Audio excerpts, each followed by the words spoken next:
Wala. Ako, pagkikirahin ko yan po.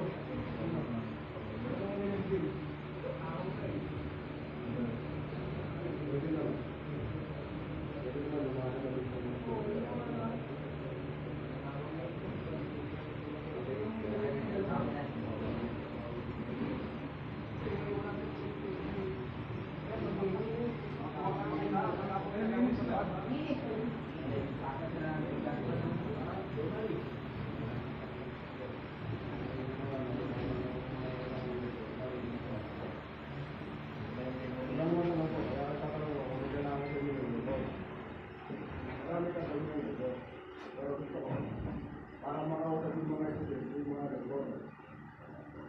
Ngayon, kung wala na ang dalawa na ito, wala na yung pa.